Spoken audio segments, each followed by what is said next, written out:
Ivan Pavlenko, From Family to Family, Chapter 1, Part 3.2, My Barefoot Childhood, read by Natalia Buzova. One day, my father and mother took me to the harvest field. We got up at dawn and started to get ready. In the evening, the father had mowed the grass in the garden, and a cart was full of grass, and the mother covered it with a robe. My father and I sat in front. Behind us, in the middle of the cart, was my mother with a basket, and a small barrel with cold water was placed on the back. It was so nice to ride in a cart and hold a whip in your hands. Bulanka ran almost the entire way, wagging its tail, and it smelled strongly of horse sweat. It was the most precious smell of my childhood. Unfortunately, there are not so many horses now, and once they were the most expensive livestock for a peasant.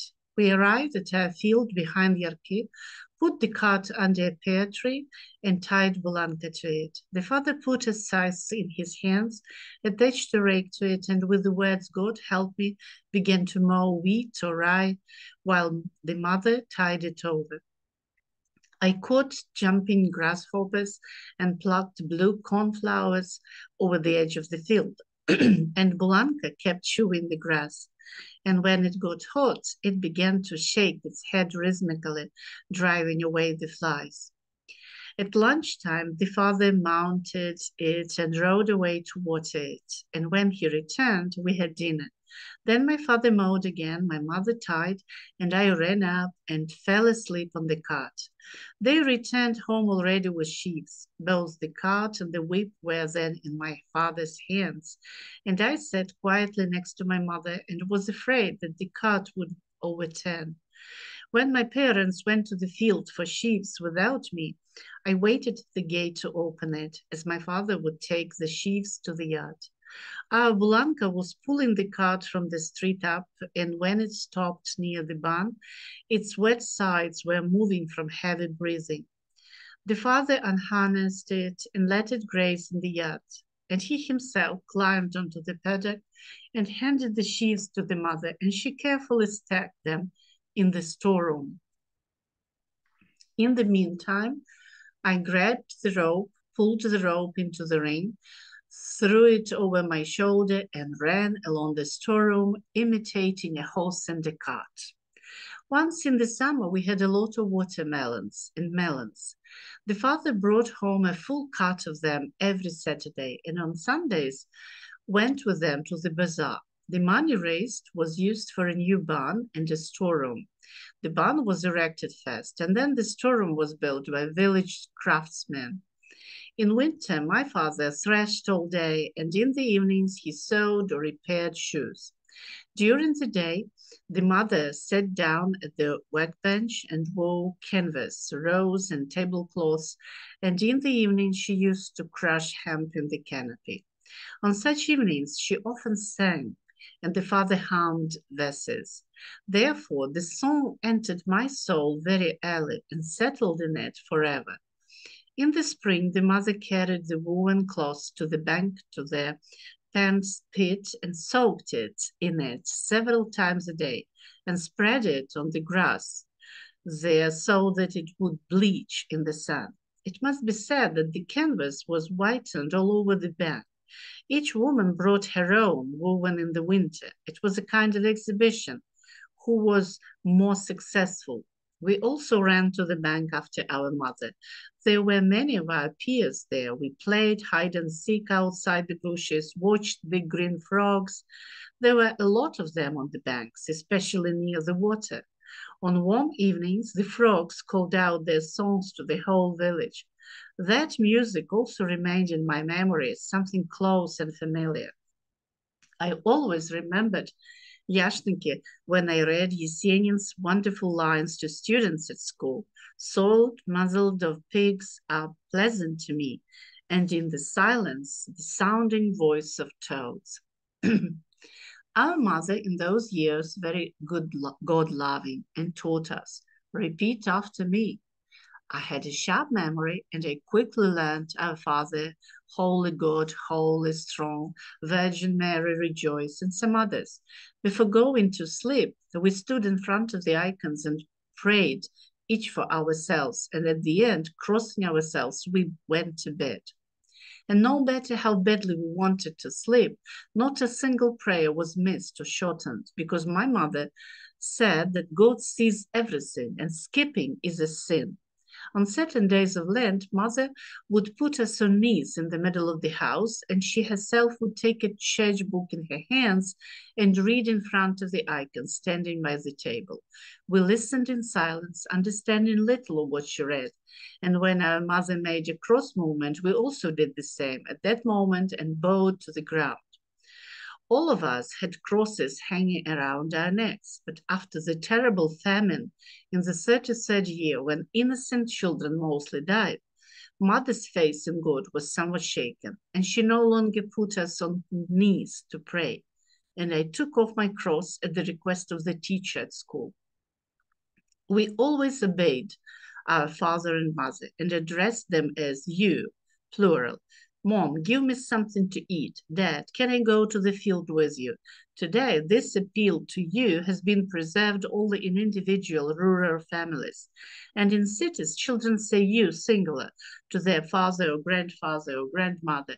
This is an innovation, as it seems to me, of the Bolshevik era. When I was a child, the world around me gradually expanded and went beyond the limits of father's yard. To tell you the truth, they didn't let us go outside, scaring us with gypsies and evil dogs. We often ran to Nabuvailo forest, which hung over our garden. In early spring, streams gurgled under the snow in it, and we launched boats. The snow was beginning to melt, and the forest was full of snowdrifts. And then other flowers appeared: honeysuckle, lettuce, primrose, violets. The sun warmed up more and more, and the leaves began to bloom on the trees. The forest was becoming impenetrable. Birds nested in bushes and trees. Sometimes we found nests with small eggs, but we did not touch them because, as a mother said, it's God's bird.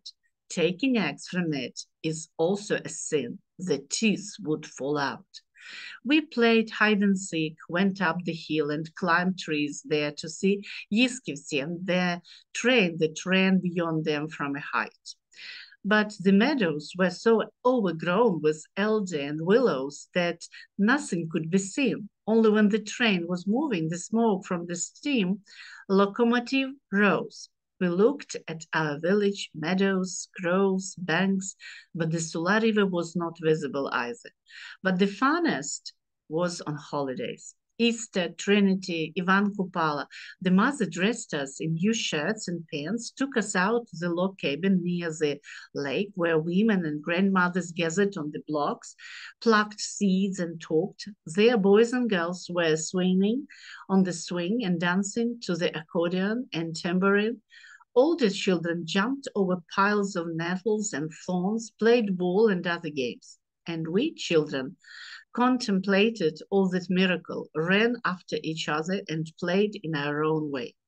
On such holidays, girls wore embroidered shirts as well as bright skirts trimmed with colored stripes. They put on fashionable half boots. They wore earrings in their ears, a necklace around their necks, and ribbons in their braids. Sometimes wreaths were made from wild flowers and worn on the head. Men were also in embroidered shirts and jackets. Their trousers were tucked into chrome boots, and they wore a cartouche on their heads. There were no caps then. Married men, especially young ones, wore almost the same clothes at that time. Only the chest inset on the shirt was simpler. Old men mostly wore linen clothes. Women wore skirts of a dark color and solid color, and the shirt had embroidered sleeves, but without excessive floweriness. A corset could be worn over the shirt, but more modest than a girl's. Not all women wore mob caps, but mainly the elderly. Some people wore kerchiefs on their heads, a government product, white or cream. They wore low-heeled shoes. Old women wore linen shirts with white patterns on the sleeves, and instead of skirts, dark blue spare cloths. And how did they dress on weekdays? Everyone from young to old walked barefoot from early spring to late autumn. The skin on the heels and feet became as thick as the soles of the feet. Women at the harvest simply ran barefoot over the stubble, and shepherds over thorns and nettles. The legs were healthy. They were not afraid of cold dew or mud. The most common winter clothing for women was a cloth sheep skirt, and for men a cloak. Everything bought expensive was saved for holidays and going out, especially to church. Crown boots, for example, were made for a son when he reached the age of marriage, while girls' half boots, a corset, a skirt, were prepared for a daughter. All these things survived a long time and were often passed on to children. I had an anecdote about how some boots were once worn for 20 or more years. The uncle takes them and goes to the church barefoot. There, in front of the threshold, he puts on his boots and enters the temple of God. And he gets out of there again with boots under his arms and goes home barefoot. So they were worn for a long time.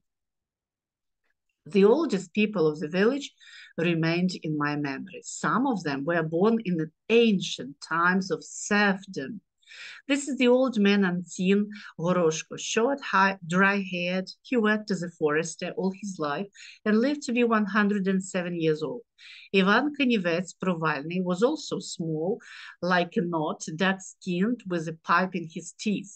He walked on a mortar because his leg was torn off somewhere in the war. Melnik was tall and bald, with a great beard. He made spoons, salad bowls, rakes, braids, bottoms, and combs for people. He was said to be a kulak. He was repressed and kicked out of his house and died of hunger. Mikita Sirotyuk, he walked in a straw hat and everything in linen, grazed 2 cows on a rope, and told the little shepherdesses fairy tales and all kinds of interesting stories. Prokip Yurchenko was interesting in the following way. If he caught 2 kilograms of fish, he would boast that he caught 8 kilograms, and the elms were caught like piglets, healthy and fat. He always held a pipe in his teeth, even smoked at night. Probably that is why his house burnt down twice. Or maybe someone set it on fire. Only the straw roof would burn, and the abode walls would remain. The first time he extinguished it, and the second time he took the cat in his arms, sat and said, "Come on, the devil with you. However, you will not burn." He was an old widower, and his only son, Christian, served somewhere. The old man lived with his beloved cat and went fishing. His street name was Bold Old Man. He was good at witty jokes. I still remember Zarazom and Severin, who died of hunger. I remember old women, Provalnica, my grandmother, midwife. My mother often took me, a child, to her, and she herself went to the field with my father. Ozhenchika was very God-loving. I always ran to her to greet on the new year, and she treated me with pies, nuts, and even gave me a penny or 2. Old people in those days were held in high esteem. The community listened to their voice. Somehow I had to ask for advice from such a landlord as Timofey Patalka Samilenko and my wife Ren. He listened to me and said, "Old people used to do that. And if you listen to people, then do as they do. And if you don't, then do as you know." This is all wisdom, to learn from people. I always liked to listen to what the elders talked about. Maybe it was due to the fact that children were not allowed to run around them. I remember our relative from Dmitricha, Vasil Minovich Boyko, the husband of my father's cousin Orishka. He was an unusual person, tall, stocky, graying. In his youth, he had no equal in strength, but he had to serve 10 years in Stalin's prisons and camps for being a German spy and desired to blow up the Luchansky Bridge in 1936. And this spy had 3 grades of education, worked in a collective farm, and did not go anywhere beyond his farm, except to the temple in Yashniki. Someone had to be arrested, and the NKVD chose him as the most ostentatious. He told how they interrogated them there, knocking out the necessary evidence. Then he immediately asked, "What do you want from me?" He was offered the aforementioned espionage. He signed and was sent to the woodshed.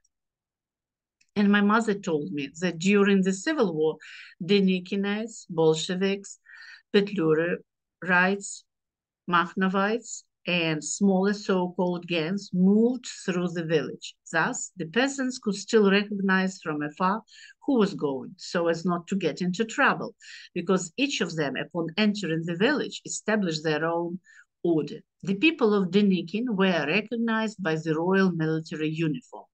Activists of combats or revcoms immediately fled to other villages to hide in their own. The Bolsheviks were recognized from afar by swearing God and Christ. Here already wealthy peasants hid their horses on the island.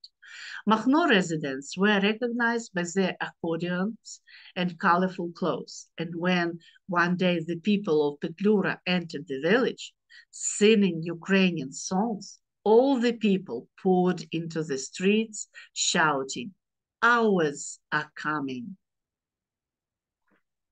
The Bolshevik formed a combat committee of the poor in the village, which the people nicknamed Kompur.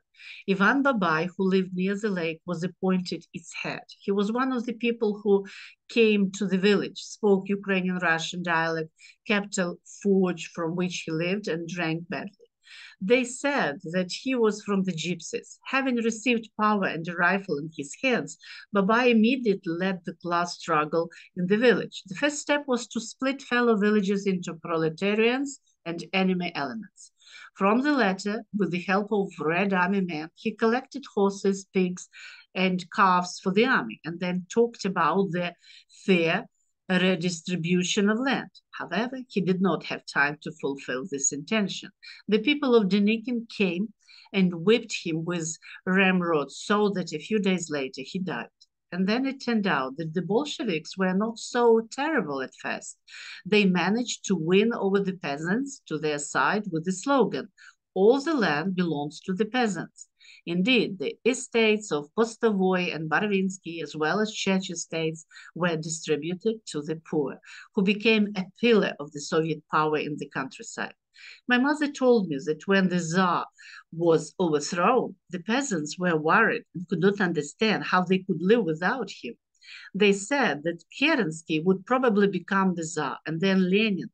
When the Bolsheviks came to power, the priest Victor Lakhno gathered people to the chat and began to say that some Bolsheviks had seized power in the capital. They did not believe in God and were stabbing icons with bayonets. This was perceived by the parishioners as the coming of the Antichrist and the last judgment. Women cried and made cross themselves. During the years of NEP, the village began to renew and strengthen. People fed wild boars and took them to the station, and from there they returned with building materials, boards, tiles, iron, clothes, and other remnants. Consumer goods appeared in shops. I remember how before Lent, my father brought 2 bundles of dried wobble and 1 large zender. Not only have I never eaten such fish again, but I have never seen it in my entire life. And how widespread the crafts were, what craftsmen there were in the village. Here is a list of some of them: carpenters, blacksmiths, tailors, shoemakers, roofers, stove makers, coopers, fishermen, hunters, beekeepers, musicians, singers. There was a large choir, pivcha, at the church. Summarizing, we can say that at the end of the 20s, the village was prosperous and cheerful. Yards were surrounded by fence, as in castles, and along the streets near the lake, huge sows with piglets, herds of geese and ducks grazed. It was possible to enter the yard only through a crossing or a gate. In order for the vine fence to stand longer, oak stake supports were woven into them, and on top of them there were also shingles, which were laid with straw, so the defense did not flow and rot. There were many children in the family. There were times when my mother and I were driving around Zaozirshina, and from every yard through the wooden gate, the kids would show their tongues, that is, teeth. In households, people kept oxen, one or two horses, a cow, pigs, sheep, and poultry. Of course, there were several landless families in the village from among the former lords' courtiers and those who came from outside. The indigenous people of Yashniki were hereditary Cossacks and lived relatively well.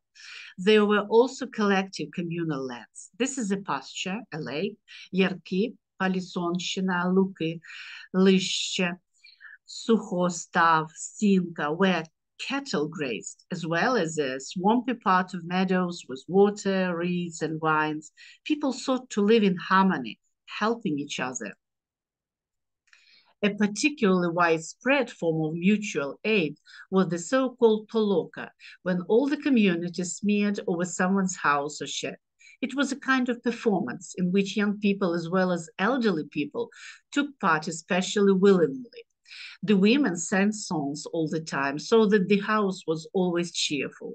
At the end of the work, the owner was smeared with all kinds of swamp, wrapped in the cloth on which the clay was kneaded, put in a wheelbarrow or on a cart, and taken with songs to the bank of the pit or the lake. There, to general laughter, they washed him, that is, threw him from the wheelbarrow into muddy water, from which he got out even more smeared. But it was indecent to be angry, and he thanked the people for washing him so well and invited them for dinner. At dinner, everyone sang something and danced to their ruble and rolling pin.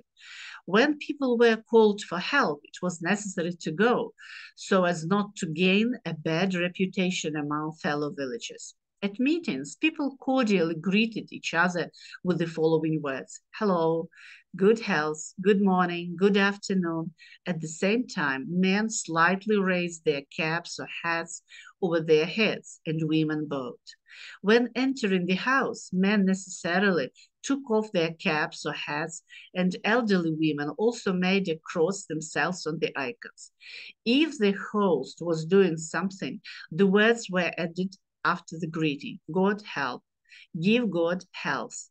And in parting, they said, all the best to you, farewell, bless you, good night to you.